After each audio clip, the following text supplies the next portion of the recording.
Hello. Hello.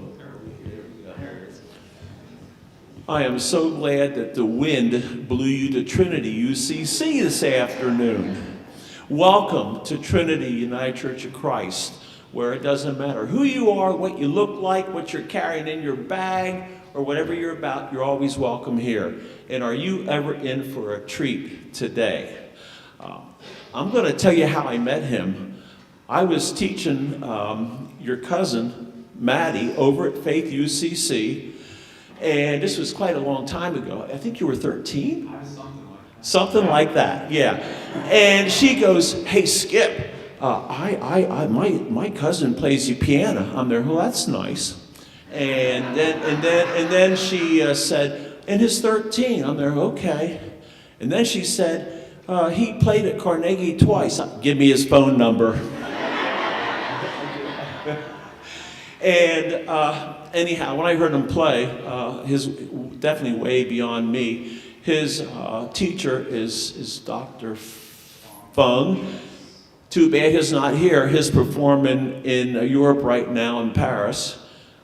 Anyhow, this guy here, not only is he a great piano player, but is also just regular. I remember when we were up at Knoebels Grove with the piano kids, and we had so much fun on the Phoenix and getting wet. He has graciously played at every single one of my piano recitals for my kids, and he's a piano family member. And you, again, I can't wait for you to hear him. He's going to be playing some of the great composers. And I want to tell you something. I'm sure they're smiling. I know some of my piano students, when they play the great composers, they're probably spinning in their grave. But like he told me, that it's all about practice. It's all about practice. You saw an envelope in the program, and I'd like you please to drop some gift, a love offering for Byron. You put him in a basket out there. 100% of that money is going to go to him for his college education. So, anyhow, do you see I'm wearing a tie? Do you have? That's the first I've ever seen you in a tie. I don't like ties and I don't like suits. There's a reason why. I'll tell you why. One of the first recitals that he played, I liked Franz Liszt. And I heard somebody play Funerellus. What a piece. So I gave him the piece. I said, "Byron, when you play this piece, I will wear a tie and a suit." When I was playing Liszt, so here's the tie, but not Funerellus, so not the suit. I still won. What? I said I still won. Oh, okay. Okay. What do you mean you still won? How do you figure you won the bet? You didn't play Funeral? Well, I'm halfway there. Oh, okay. All right, so anyhow, without any further ado, I'm going to let you take over. And, oh, by the way, he's going to need a 10-minute intermission, and then he'll be back for the second half. And I would say definitely buckle your seat belts, because you're in for a real treat. Oh, one more thing. I know I talk too much all the time. I've been told that. But I will tell you something. The first time I ever heard any piano player make me cry was I was a teenager, and I heard Victor Borge play in Harrisburg. Now, he's quite the comedian, but I want to tell you something. That man can flat out play. Well, guess what? He's the second person that teared me up. So, anyhow, and what a compliment. I mean, anyhow, let me shut up. Oh, you want to? Yeah. Okay. Yeah. We get along great. Most times. Anyway, thank you guys for coming today.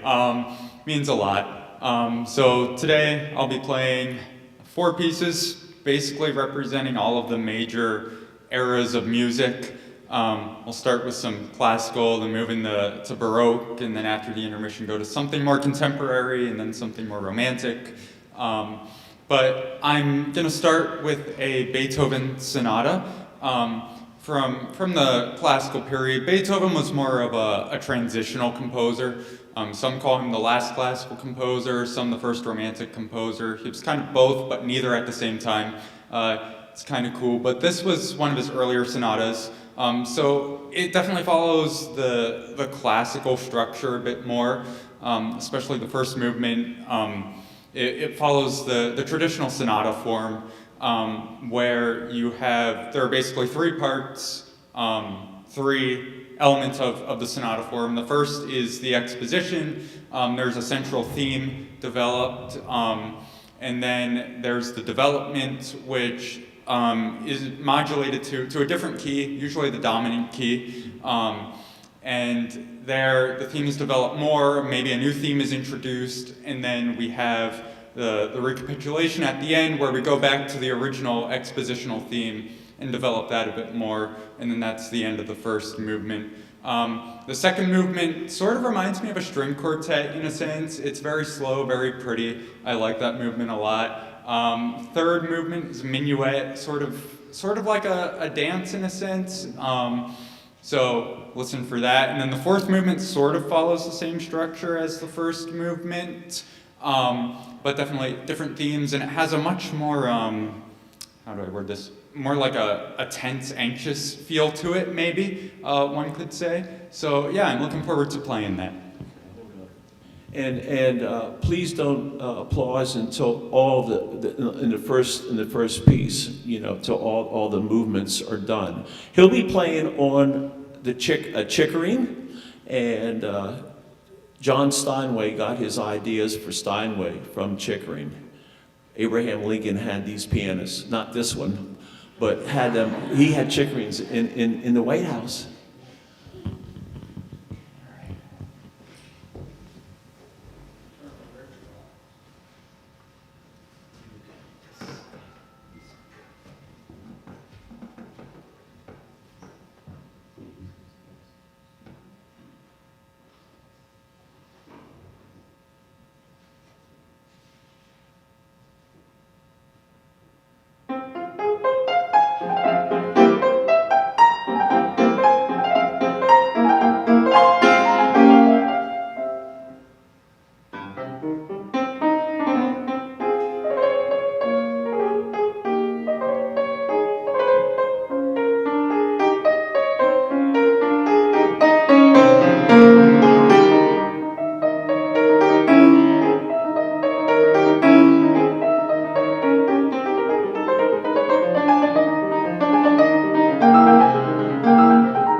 I want to play like that when I grow up. We all do. We all do. So the next piece that I'll play, we're going back a little bit in time to the Baroque period, to Bach. I'll be playing his A minor prelude and fugue. And Bach, he is most well known for his brilliant use of counterpoint melody, as was common in the Baroque period. All his pieces were just so brilliantly composed. Some love Bach, some hate him. I've grown to like him more and more as I've played more of him.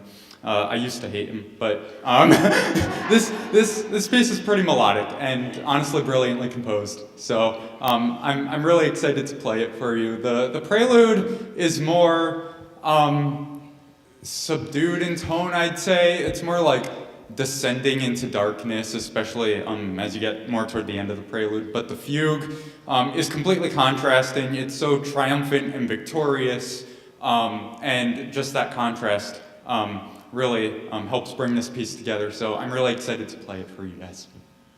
I used to hate Haydn, but after 30 years, he's okay now. Fun fact, Beethoven dedicated that sonata to Haydn. Oh, okay.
I just don't see how anybody can memorize all that. I mean, I went to my bank this week and put a check. I couldn't remember my account number.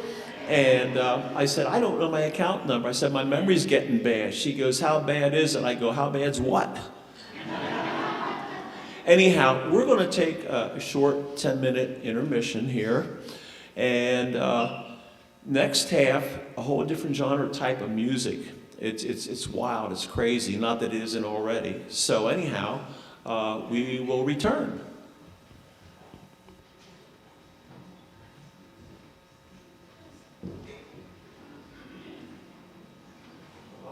There's bathrooms down the hallway to the left. Help yourself. And afterwards, after the concert, there are cookies and it's a meet and greet, Byron. So hope to see you then later. Oh, one more thing. I need a bunch of guys at the end of the concert to help me to get the piano back where it belongs.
Okay, welcome back to the second half.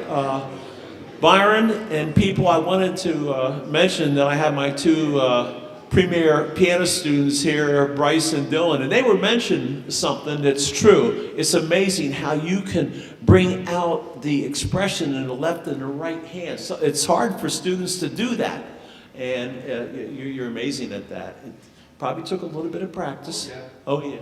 Anyhow, buckle your seatbelts. Here we go.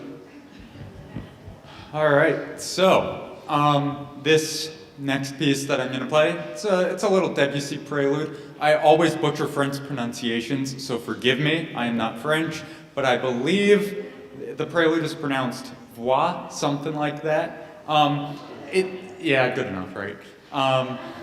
It's supposed to be more of like a sailboat, just rocking on the waves, is what this prelude is supposed to depict. So it's more of a relaxed, subdued prelude. I put this before the Mephisto Waltz because I really need a break before the last piece, but I hope you enjoy this more relaxing piece.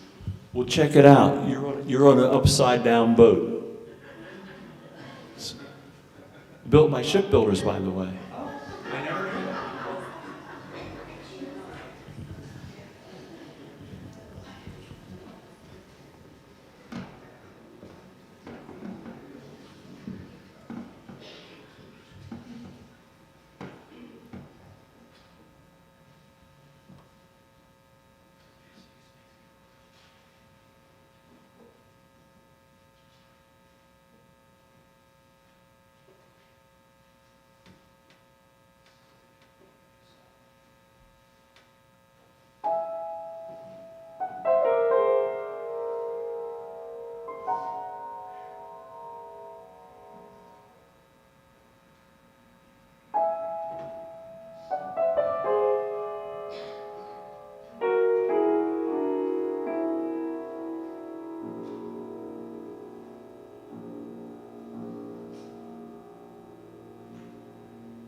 Wow.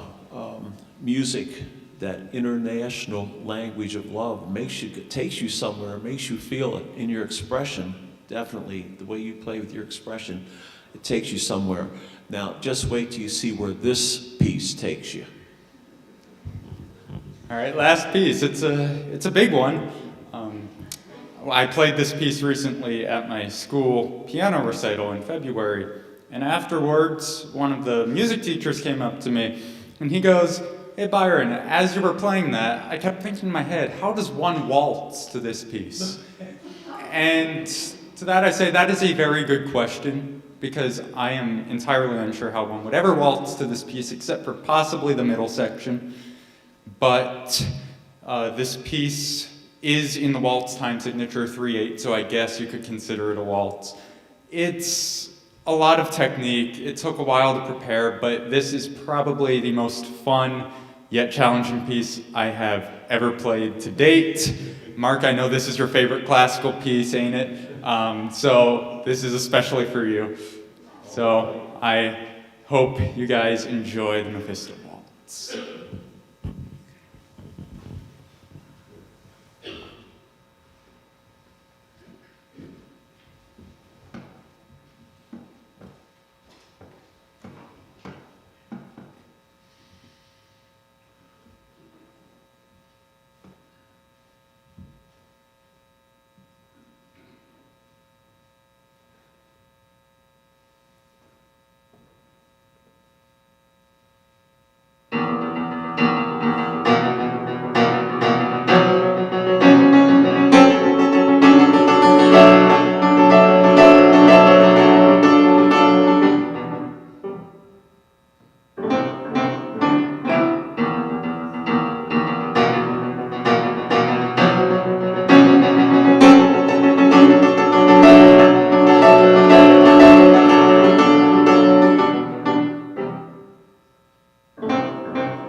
my gosh, I haven't cried over a piano piece since Victor Borga. Wow, wow. Yeah, why don't we hear more in the news like kids like this instead of all the crap we do here? By the way, it's being live streamed. You can go to Trinity UCC Palmyra and you can see it on YouTube. And actually, Channel 27, 6 o'clock, 11 o'clock tonight. So I'm gonna, he wants to say something, and then my two primo piano boys, Bryce and Dylan, are going to lead him out down to the cookie area, and then you can meet and greet and talk. And I want to see some of you strong guys up here then for the piano. Well, I am thoroughly exhausted after that one. Yeah, I wonder. But no, seriously, thank you guys so much for coming today. Your support means a ton. Thank you to Trinity for hosting this recital. To all the friends, family that came, thank you. Thank you also, Deb. I know you're here today. She was my former piano teacher, and for the first 6 years, she's really helped me lay a strong foundation for music and helped me get to where I am now. So thank you, Deb. I really appreciate you.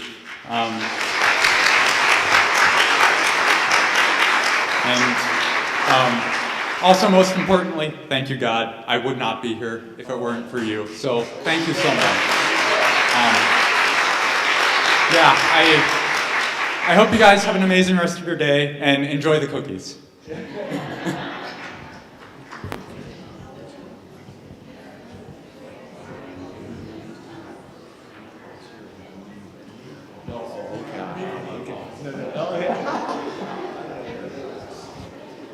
Oh.